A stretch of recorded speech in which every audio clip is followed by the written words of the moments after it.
शिकायतें हो रही है। देखिए बिजली कनेक्शन ऐसा है, मेरे नाम से तो कोई राजस्थान में कनेक्शन नहीं है। मेरे भाई साहब के नाम से जो बिजली का कनेक्शन है उसमें करीब 11 लाख का बिल, 10-10.5-11 लाख का बिल इन्होंने भेजा मार्च में, और हम 3-4 साल से 7 बिल जमा कराते हैं। क्योंकि जब चुनाव लड़ना होता है तो परिवार का खुद का हमें फार्म के अंदर भरना पड़ता है, तो हम 1 रुपया भी रख नहीं सकते, रखते तो चुनाव नहीं लड़ सकते। तो बिजली का जो कनेक्शन आज जिस तरह काटा गया, मैं तो 1.5 महीने से यहाँ बैठा हूँ, 2 महीने से मेरे घर पे ताला लगा हुआ।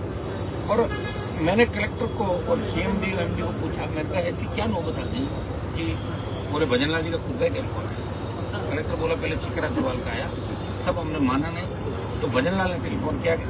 मुझे तो फोटो खींच के भेजो, चाहे पोल दूर से पोल का ही काट के भेजो, हनुमान बेनीवाल का घर है। हाँ, अब मुझे जो भी लग रहा था, तो पोल के ऊपर से तार हटा के उन्होंने भेजा। अब आप देखिए कि ये 2 लाख रुपए बिजली के अधिकारी मेरे से मिले, SC और सारे लोग, और इन्होंने मैंने एक अर्जी लिखी मेरे भाई के नाम से, उन्होंने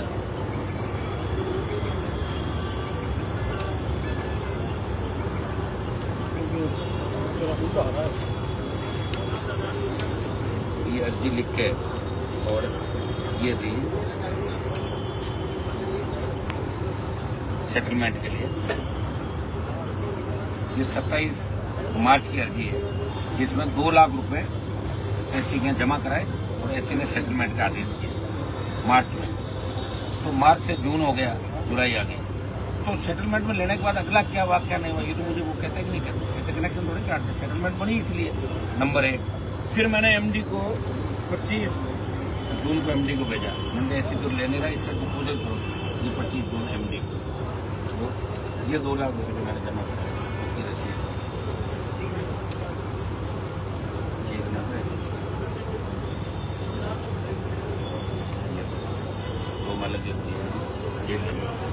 तो 2 लाख रुपए जमा कराए। और जहाँ मेरा भाई साहब का जो घर है उसमें मेरा MP का ऑफिस है, और MP के ऑफिस की बिजली का सारा बिल सरकार जमा कराती है खुद, मेरा कार्यालय हो। फिर भी मैं 6 साल से सारा बिल मैं कराता हूँ। मैं सरकार को कितना फायदा कर रहा हूँ कि सरकार का वो दफ्तर मैंने नहीं ले रखा जो राजस्थान के तमाम सांसदों ने रखा है। देश के तमाम सांसदों को कलेक्ट्रेट के अंदर कार्यालय मिलता है, जन सुनवाई केंद्र के नाम से, जहाँ सांसद जन सुनवाई करता है, और उनका सारा खर्चा सरकार वहन करती है। मैं 1 रुपया 6 साल में सरकार से किसी तरह का 1 रुपया भी नहीं लगाया मैंने। 4 बार MLA, 2 बार MP रहा, 1 रुपये का मेडिकल नहीं लिया आज तक, सिंगल 1 रुपये का, सारा मेरी जेब से देता हूँ, मेरी तनख्वाह से देता हूँ। और दुर्भाग्य देखिए कि एक तरीके से सरकारी कार्यालय जो सांसद का घर है, जो डिस्ट्रिक्ट इलेक्टेड कमेटी का चेयरमैन होता है, तो उसके कार्यालय से इस मनसा का करूं कि हनुमान बेनीवाल ने मैडम के आरोप लगा दिए, जोगाराम पे लगा दिए, मेरे पे लगा दिए, गौरव पे लगा दिए, इसलिए मैं हनुमान बेनीवाल को बदनाम करूंगा और उनके घर का कनेक्शन कर दूंगा। इतना अगर दम हो भजन लाल जी तो मेरा एनकाउंटर करो आप, तब मानू मैं भजन लाल में दम है, या फिर मुझे अरेस्ट करो किसी मामले का। इस तरह हल्की हरकतों से कुछ भी नहीं होगा। हाँ, ये सही है कि आपने पार्टी कार्यालय के अंदर लोगों के अंडरगारमेंट धोखे और आप इस पद पे पहुंचे। सबको पता कि आप क्या धंधा करते थे, लोगों की धोती धोते थे, कुर्ता धोते थे, जो पर्यवेक्षक आते थे अरुण सिंह के लेके की, तो आपको CM बना दिया। आपने कौन सा संघर्ष किया था, कहाँ कौन सी जगह किया संघर्ष, बताओ मुझे। तो जानते तो नहीं था आपको कोई, आप क्या करते थे। मैंने खुद आपको देखा पार्टी कार्यालय के अंदर जब रैलियां होती थी, चाकसू मंडल कितनी बस लाए, मंडल अध्यक्ष बोलता तो भजन लाल जी मैं 35 बस लाया हूँ और 6000 से बस का किराया, पर्ची इधर दो, इस पर लिखो 70 बस और 12000 का किराया। उसको तो 35 बस का 6000 से देते और आप 70 बस के नाम से 12000। यही धंधा किया आपने पार्टी कर ले, ये तो काम करते थे आपने। क्या किया भारतीय जनता पार्टी के अंदर, लोगों का मिठाई का, खाने का व्यवस्थाएं करना, बड़े नेताओं को खुश करना, इसलिए आपकी पर्ची लगी, गलत पंगा ले लिया आपने और आपकी विदाई भी अब तय है। ये सोचना कि आपने जिस तरह ओछी मानसिकता ओछी हरकत की है कि राजस्थान की जनता आपको जवाब देगी, दिल्ली कूच होगा। हमारे नाम से जो भी सरकार के अंदर अगर 1 पैसा भी किसी तरह का बकाया राजस्थान का, हम निकाल देंगे, कर देंगे हम सारा। आज ये आवाज जो मैं बैठा हूँ दोनों पुराने, ये वक्त का स्टे चल रहा है, इस पे तो हम 50,000 रुपये पर महीने का किराया दे रहे हैं भाई। अगर हमारे पास MLA फ्लैट है तो किराया ले रहे हो आप, तो फ्री के अंदर नहीं दे रहे हो। और जब किराया ले रहे हो तो नोटिस दो।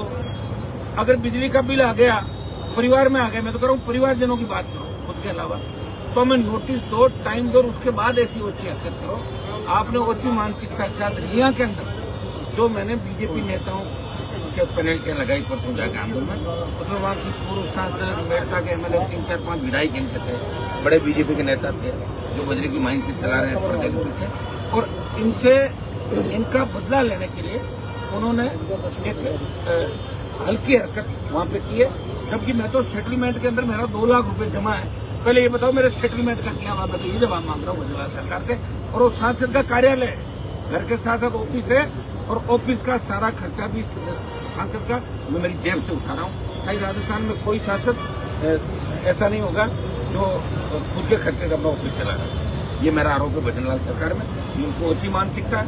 और ये दिल्ली कूच से दुखी हो गए, और ये निर्णय तो मुझे बड़ा दुख हुआ जब मुझे कलेक्टर सीएम ने एमडी ने कहा कि सीएम साहब का पुर्जा ही आ गया दोबारा। हमने तो कहा साहब अच्छी बात नहीं है, ठीक नहीं है सेटलमेंट में मामला। बोले सीएम ने कहा कि मुझे तो फोटो भेजो, आप तो पोल पर चढ़ गए, जनमान जी घर का कनेक्शन काट दिया। तो इससे ज्यादा आप गिरी हरकत भजनलाल नहीं कर सकते। भजनलाल में इतना ही दम है तो उनका नाम बताए जो अंदर में भजनलाल से मिलते रात, बताए उनका नाम। कांग्रेस के नेताओं पर कार्रवाई करे, जो पेपर लीक के अंदर थे उस माफिया पे कार्रवाई करे, बड़े मगरमच्छ पकड़े। बिल्कुल ही भजनलाल जी मिल गए, आप अपने बेटे, आप धृतराष्ट्र बन गए बेटे के लिए, अपने साले के लिए। आपका लंबा नहीं चलेगा। पहले ही मैंने बीजेपी के नेताओं को देखा जो प्रॉपर्टी डीलर बने, प्रॉपर्टी का काम किया, चुनाव भी हार गए और घर बैठ गए। आप भी जल्दी चले जाओगे, आपकी विदाई तय करा देता। तो सर कब जा रहे हैं दिल्ली? करेंगे ना ऐलान, आपको जल्दी हो रही है, आप चले जाएंगे, हम ही जाएंगे। ठीक है सर, बता दीजिए आप चले जाएंगे।